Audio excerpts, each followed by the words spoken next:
Hoje é o nosso findando, na verdade, esses dias de mordomia. Então, o tema central é reavivamento espiritual. Você já parou para pensar que nós necessitamos de um reavivamento espiritual? Sim ou não? Como que está a identidade nossa como adventista do sétimo dia? Jesus, ele está perto, longe ou ele não volta mais? Ele está perto de voltar, sim ou não? Quando Cristo voltar, seria seguro ele levar você e eu da forma como estamos? Então precisa algo ser feito em nossa vida, sim ou não? E isso se chama processo de santificação, sem a qual ninguém verá o Senhor. Ninguém vai para o céu sem o processo da santificação. É fácil? Não. É duro, dói. Não existe crescimento sem dor. Coloque isso na sua mente. Não existe crescimento sem dor. Durante essa mini semana, de quarta até ontem, na verdade, nós aprendemos coisas e temos que deixar outras coisas que já aprendemos. Sabia? Tem coisas que nós aprendemos que temos que deixar, temos que abandonar. E tem coisas que Deus quer nos ensinar, Ele quer nos mostrar. Tá certo? Hoje nós vamos aprender um pouquinho. Eu pretendo ser bem sucinto em minhas palavras, apesar de que o tempo, ele é inimigo da palavra de Deus. Quando você pega a Bíblia, você começa a ler, às vezes não leu nem um capítulo, quando vai ver já passou quase uma hora. Mas você pega o celular, você parece que passou 5 minutos, quando você vai olhar, passou quase 3 horas no celular. Por que então certas coisas nos chamam atenção? Nós só fazemos aquilo que queremos. Ninguém é forçado a fazer nada contrário à sua vontade, tá bom? Nós só fazemos aquilo que queremos. E hoje, irmãos, nós vamos ver um pouco sobre ofertas aceitáveis e ofertas inaceitáveis. Será que Deus, ele aceita todas as ofertas? Se for uma oferta assim, de um valor monetário bem pequeno, Deus não aceita. Mas se for um valor assim, imagina essa mesa aqui, cheia a essa altura de notas de 100, Deus aceita, porque é muito dinheiro. Nós vamos aprender hoje algumas ofertas que Deus aceita e outras que Ele rejeita, independentemente da quantidade, do valor monetário. Eu quero convidar os queridos irmãos a abrir a Bíblia, a palavra de Deus, mais uma vez, em Mateus no capítulo 6, no versículo 33. Apesar de que a maioria dos textos que nós vamos ler e ouvir são textos conhecidos, tá bom? Mas Deus, ele fala conosco, sempre fala. O plano, o propósito de Deus é sempre estar moldando a nossa vida, o nosso caráter, a imagem, a semelhança daquele que nos criou, que é o nosso Senhor e Salvador Jesus, amém? Por isso, queridos, acharam Mateus capítulo 6, o verso 33, 6, o verso 33 diz o quê?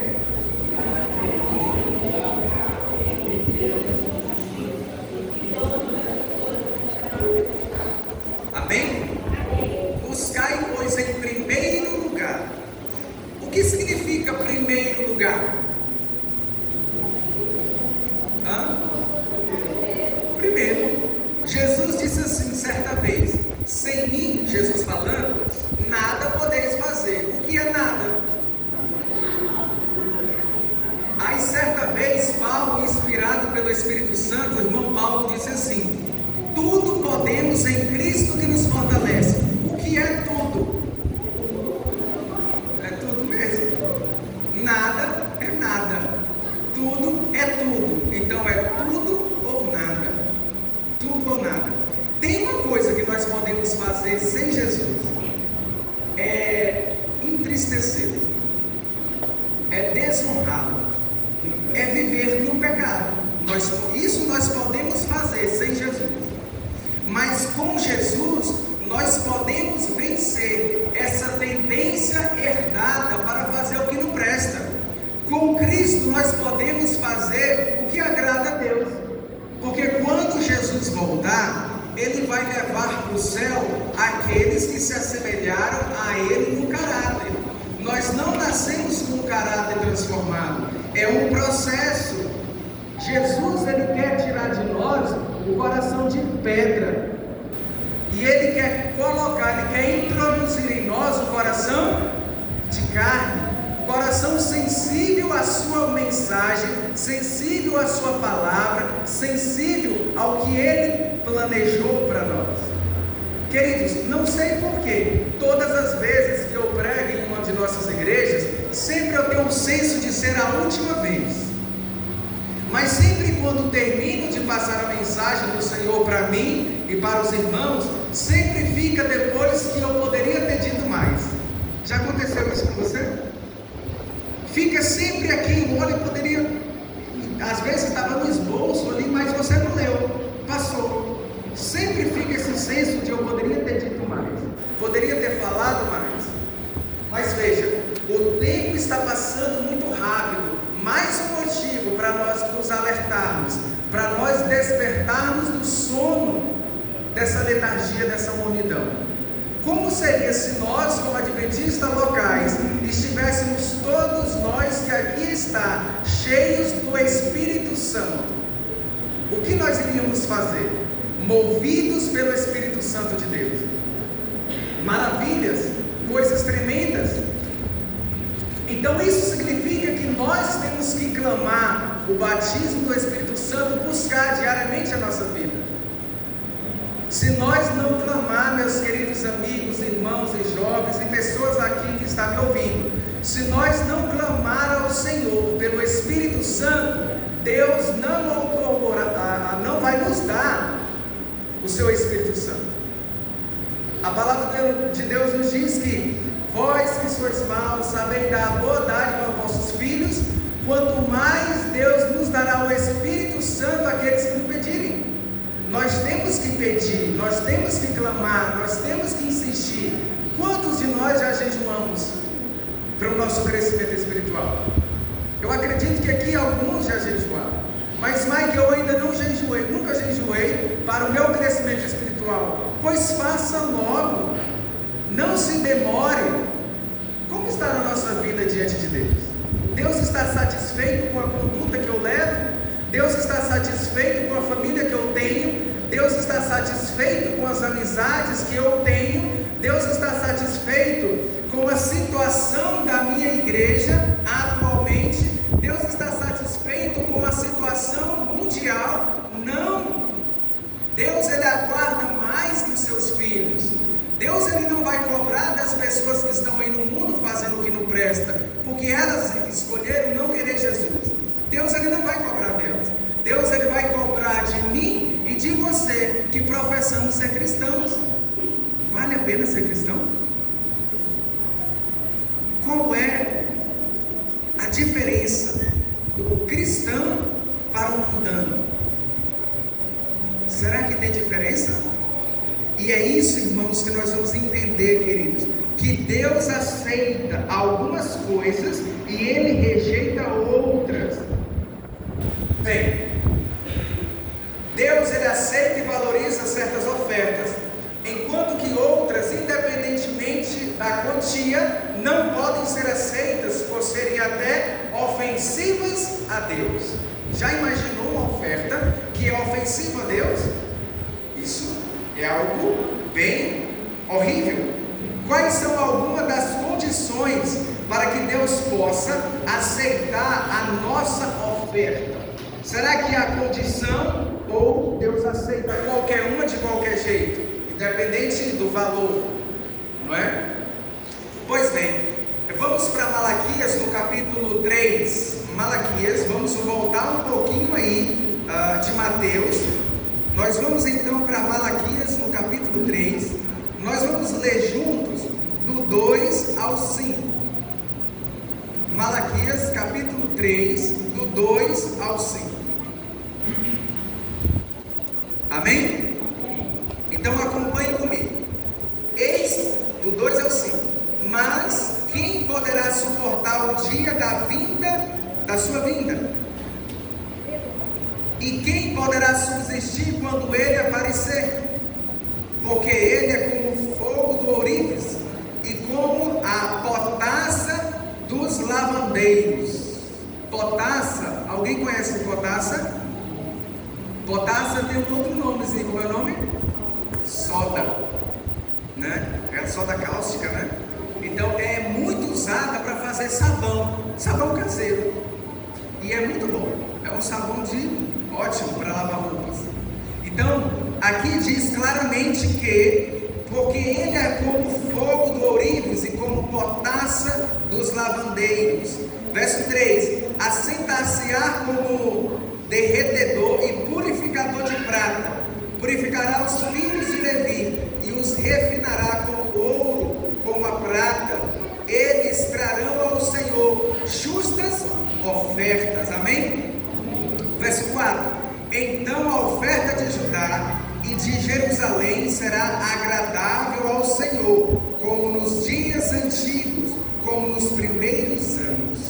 O verso 5: chegar-me-ei a vós outros para juízo, serei testemunha veloz contra o feiticeiro, contra os adúlteros, contra os que juram falsamente e oprimem a viúva e o órfão, torcem o direito do estrangeiro e não me temem, diz o Senhor dos Exércitos. Amém?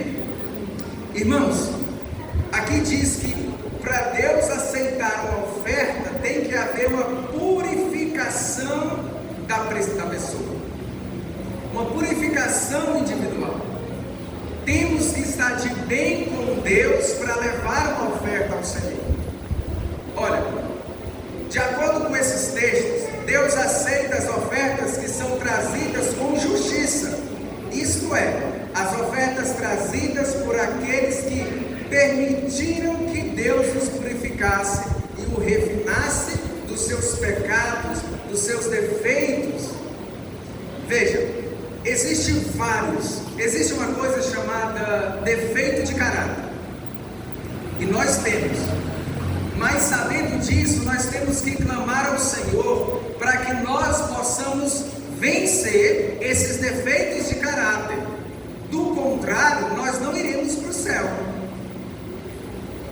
Quando Jesus voltar, Ele não vai transformar o nosso caráter, Ele vai apenas transformar a matéria, o corpo, o que é mortal. Se eu sou deficiente em alguma parte, eu vou estar completo. Se eu, por exemplo, não tenho braço esquerdo, eu vou ter na volta de Jesus. Se eu não ando direito, enfim, os irmãos são maduros e inteligentes para compreender o que eu estou falando. Quando Cristo voltar, Ele não vai transformar o nosso caráter. O nosso caráter ele tem que ser transformado nesta vida, antes da morte e antes da volta de Jesus. E eu vou mais além, antes do fechamento da porta da graça. A lição da escola sabatina, desse trimestre, ela está falando muito sobre o conflito, ela está maravilhosa. Mas que pena que muito não busca estudar, não busca examinar. E naquele dia quem está como se estivesse dentro da igreja e estivesse ok. Você é de qual igreja? Eu sou adventista. Aí você é sou da Assembleia. Ah, eu sou melhor, eu sou adventista. Não. Muitos assembleanos são melhores do que adventistas. Sabia? Muitos batistas são melhores do que adventistas. Não todos, mas alguns deles. Porque muitos deles são sinceros e fiéis a Deus na luz que recebeu. E nós dizemos que somos adventistas do sétimo dia e não vivemos metade da metade daquilo que sabemos. Comemos de tudo que não agrada a Deus para esse tempo. Ouvimos todo tipo de música que não agrada a Deus para esse tempo. Andamos em lugares que Deus nos proíbe andar. Conversamos coisas que os anjos de Deus têm vergonha. Vemos coisas que Deus Deus disse: não veja isso. Perceba, aí nós queremos ser melhores do que aqueles que possivelmente podem ser fiel a Deus na luz que recebeu. Veja, irmãos e irmãs, Deus está nos chamando para termos um compromisso com Ele. Nós não sabemos quanto tempo de vida nós ainda temos, mas como será o fim da minha e da tua e da nossa vida? Será que quando dormirmos no pó da terra, os nossos familiares podem dizer: louvado seja Deus pela morte do fulano, da fulana, que eles estão dormindo no Senhor? Será que eles podem dizer isso? Claro que nós não sabemos o que vai no íntimo da nossa vida, porém, pela nossa conduta, dá para nós termos uma ideia, porque os frutos são de uma árvore. Na verdade, uma árvore, ela é conhecida pelos frutos que estão por fora, e não pelas raízes que estão por dentro da terra, que ninguém vê. Queridos, um pé em cada canoa não firma ninguém em barco algum.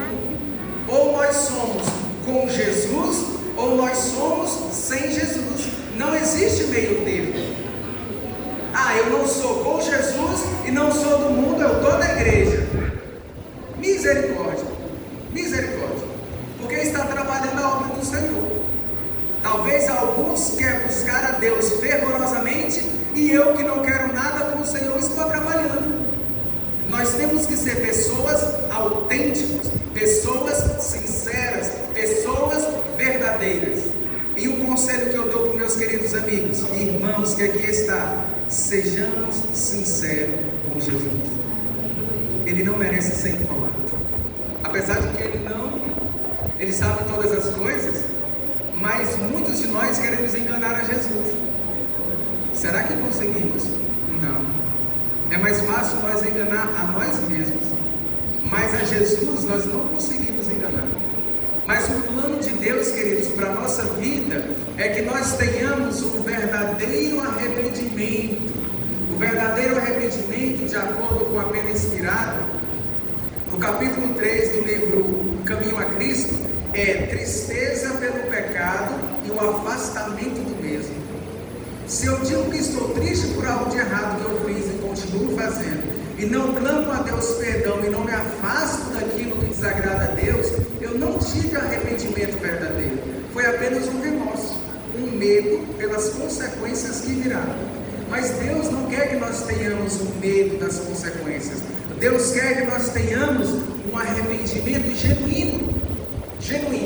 E só é possível com a atuação do Espírito Santo em nossa vida. Amém?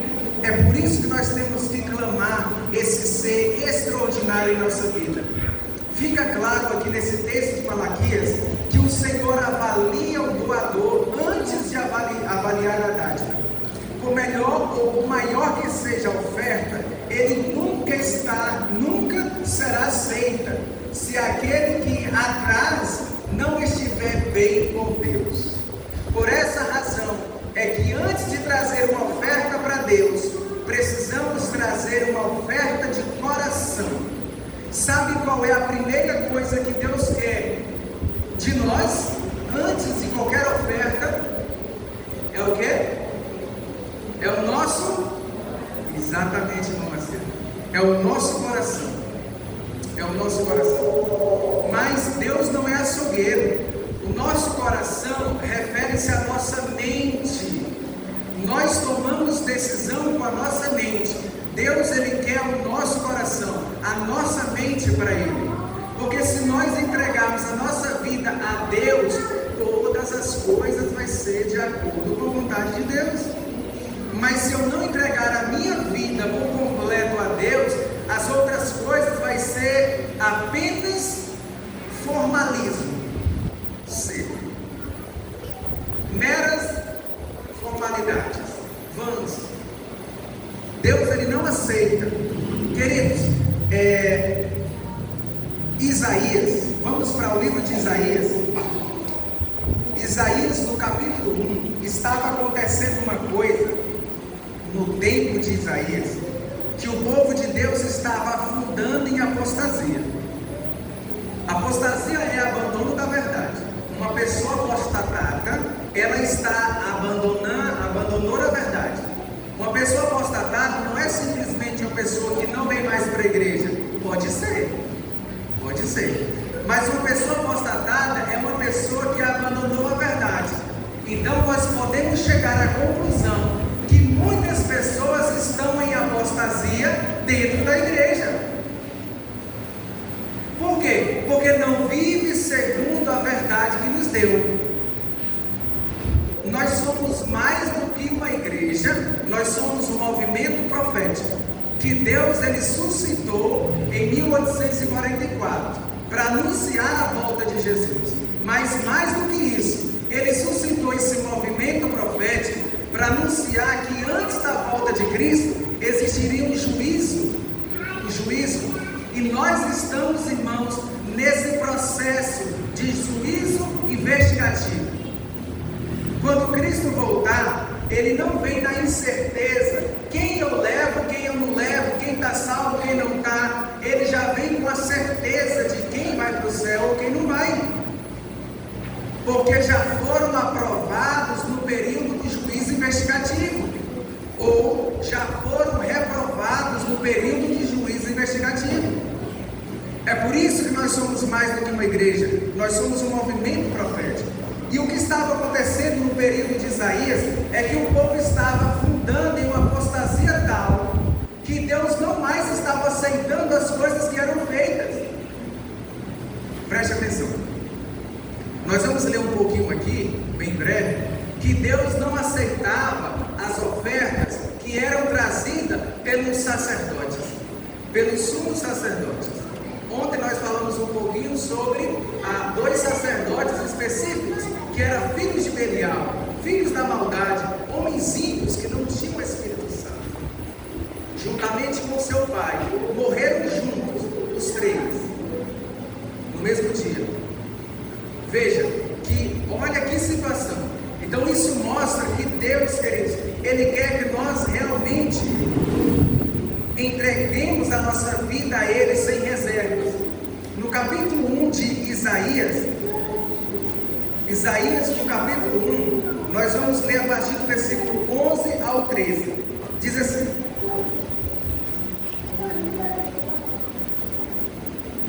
no verso 10: ouve a palavra do Senhor, vós príncipes de Sodoma, prestai ouvidos à lei do nosso Deus, vós povo de Gomorra. Olha como o profeta chegou, irmãos. A função de um profeta, ela não é nada fácil. Um profeta não é amado pela maioria. O próprio Jesus, perfeito em todos os sentidos, nunca fez nada disso de errado. Foi odiado. Quanto mais João Batista, quanto mais Isaías, quanto mais Jeremias, quanto mais Elias e os demais filhos de Deus do passado.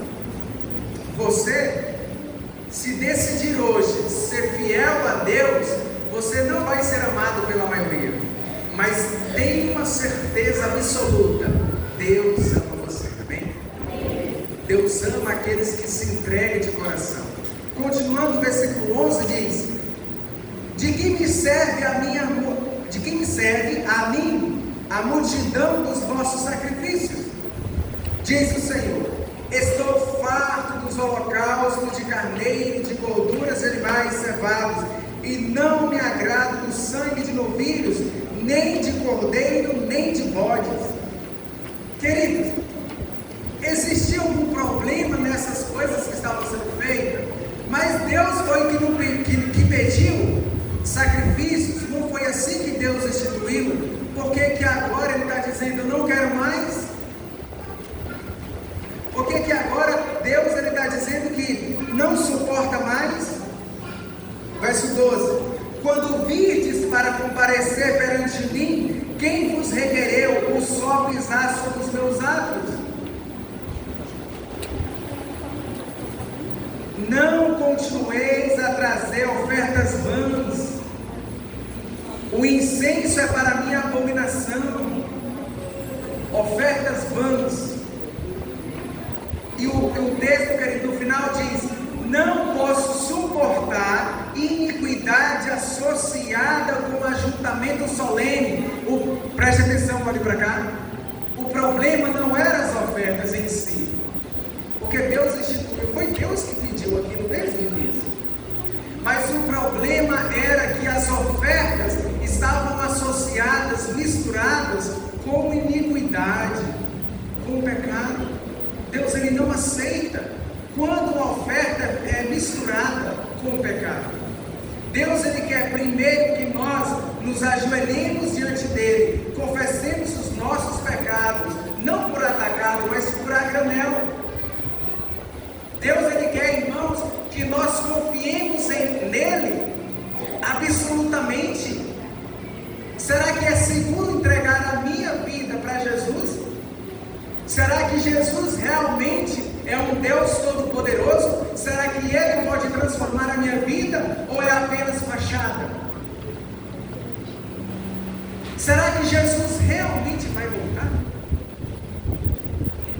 Quando que Cristo vai voltar? Quando mesmo? Porque as tragédias estão acontecendo, vão piorar mais e mais. Pode ser que venha a terceira guerra mundial, não sei. Pode ser. Pessoas vão morrer, outras vão nascer. Mas quando realmente mesmo Jesus vem? Quando realmente Jesus vem? Eu quero falar para os irmãos o que eu falei ontem, e muitos não estavam. As promessas de Deus, bem como as suas ameaças de juízos, elas são condicionais. Deu para entender? A ameaça de Deus e as suas promessas, elas são condicionais. Qual é a prova? No período do antediluviano, do povo antediluviano, Deus disse que viria um dilúvio como juízo para dar fim à maldade do homem que estava horrivelmente avançada. E então Deus ele não chegou e disse: olha, agora vai acontecer. Deus antes anuncia, Deus antes adverte. Deus usou um homem chamado Noé, não somente ele especificamente, mas Deus usou outras pessoas daquele tempo para anunciar para as pessoas a seu tempo que viria o juízo de Deus por meio do dilúvio. Mas nós sabemos que o povo, na sua grande maioria, não deram ouvidos, e o juízo veio. Se o povo tivesse dado ouvido às advertências de Deus por meio dos seus pobres servos humanos nessa terra, o dilúvio não teria acontecido. Assim como aconteceu em Nínive. Lembra de Jonas? Deus falou, disse uma mensagem para Jonas anunciar ao povo. Jonas foi, eu resumo a história, Jonas foi. E se o povo não tivesse se arrependido, o que teria acontecido? Morte. Mas o povo se arrependeu, buscou a Deus, e aquilo, o juízo foi passado. A volta de Jesus é uma promessa para mim e para você. Essa promessa ela é condicional também. Jesus, meus queridos amigos, quando ele voltar, ele vem levar homens e mulheres que foram transformados por sua graça habilitadora aqui nessa terra, transformados no caráter, para que quando Cristo voltar, ele possa olhar para homens e mulheres e dizer: essas pessoas são seguras de levar para a eternidade. Por isso Jesus ainda não voltou. Jesus ele não depende de desgraças acontecerem em nossa vida, no mundo. Não. A volta de Jesus ela depende de algo maravilhoso, extraordinário, belo, bonito, que é a transformação do caráter dos cristãos. A religião verdadeira é o cristianismo, mas não se iluda com os cristãos, dizia Mahatma Gandhi, um homem sábio da Índia que já faleceu há muitos anos. Não se iluda com cristãos. Nós, adventistas do sétimo dia, nós temos a mensagem de Deus para esse tempo, mas não se iluda com muitos que professam ser adventistas do sétimo dia. Nós temos mais, queridos, do que falar mas é viver a mensagem. Nós temos que amar a Deus acima de tudo, e o nosso semelhante como a nós mesmos. Nós temos que ter Deus em nosso coração. Do contrário, Deus não aceita as nossas ofertas. Certas pessoas, por exemplo, querem ser reconhecidas como benfeitores, mas estão de olho em uma posição na comissão da igreja. E outras ainda mais podem dar grandes ofertas só porque gostam do líder ou simpatiza com algum deles. Deus não aceita assim. Deus, Ele quer que nós sejamos autênticos. Deus não aceita ofertas misturadas com o que é errado. Deus não aceita oferta misturada com egoísmo. Nós sabemos bem o exemplo de Abel. Vamos abrir Hebreus capítulo 11, verso 4. Hebreus capítulo 11, versículo 4. Próximo de nós encerrarmos. O livro de Hebreus tem muito a nos dizer.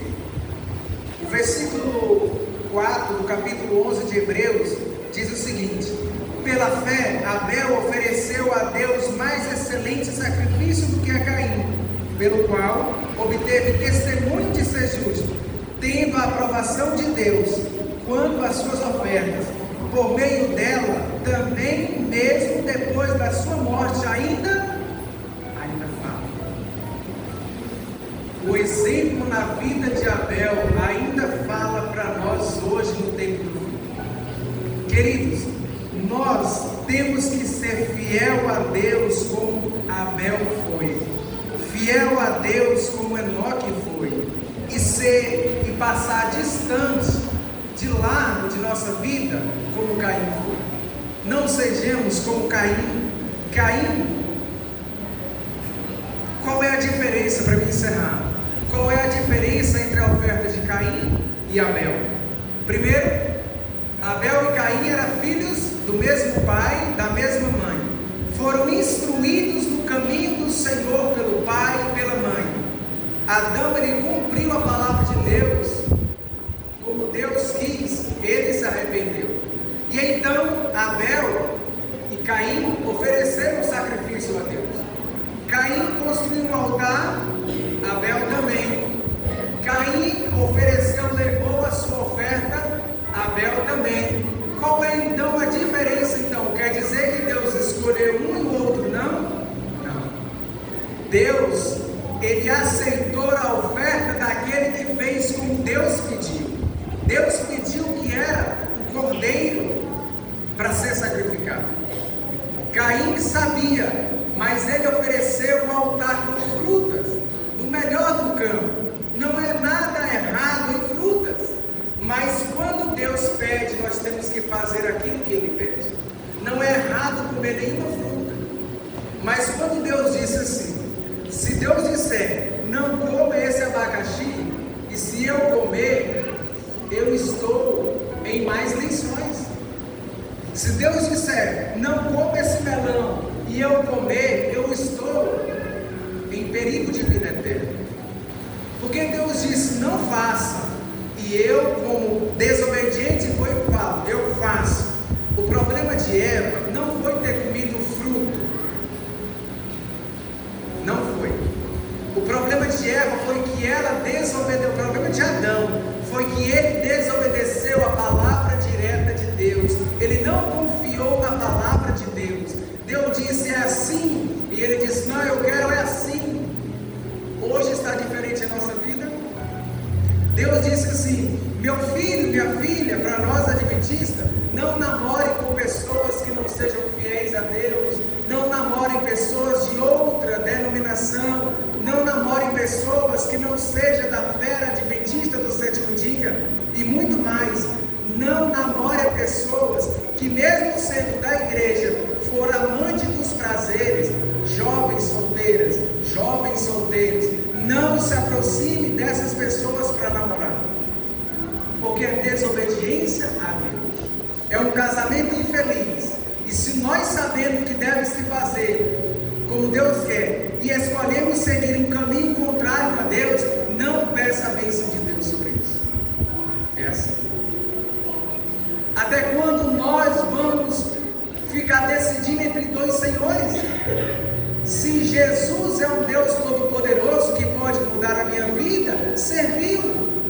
Se não, abandone. Deus, irmãos, nesse tempo do fim, chama você e eu para ter um compromisso com Ele. Por favor, não durma nesse tempo solene na história da terra. Eu não quero ir para o céu só. Você não quer ir para o céu só. Você quer ir para o céu com as pessoas que você conhece, com as pessoas que você ama. E Jesus muito mais.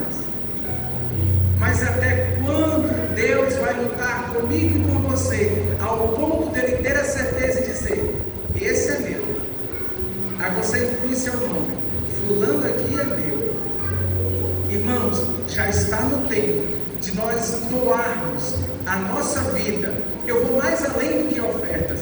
Está no tempo de nós doarmos a nossa vida 100% aos pés de Jesus. Amém? Amém. Porque Deus diz, queridos, que Ele, quando voltar, Ele vai buscar pessoas preparadas, pessoas que renderam a sua vida 100% a Ele e não pela metade. Jeremias, no capítulo 3, Deus tem uma mensagem. 13, Deus tem uma mensagem para nós.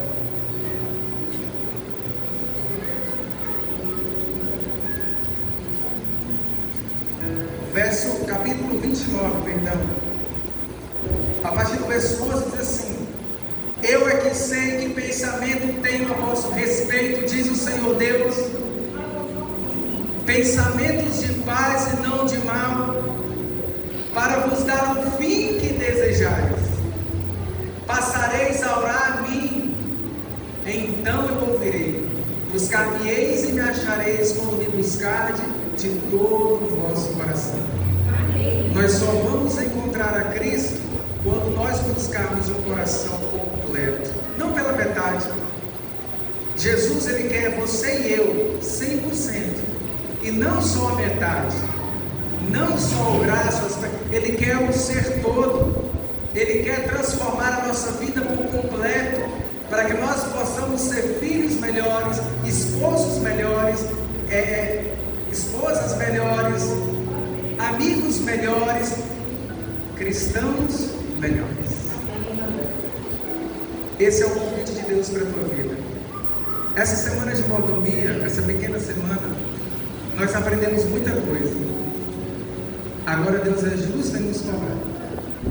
Senhor, concede-nos o teu Espírito Santo, para que assim nós possamos colocar na prática a tua vontade, não a nossa. O que for contrário da tua vontade para a minha vida, queima com o teu fogo eterno. Queima, Senhor.